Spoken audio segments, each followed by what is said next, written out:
Welcome. If you want to enter split screen in your OPPO A53 2020, at the first you have to open apps that you are going to use. So I will go for Google Chrome.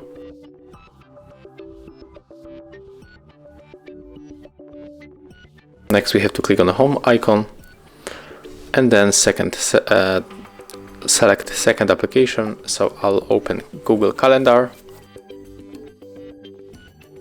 Then click right here to open the background apps. Tap on these two dots in the right corner and select split screen. Right now we can easily open this background app by clicking on this button and select the second application.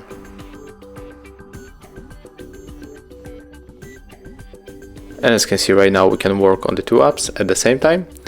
And of course we can also change size of this app.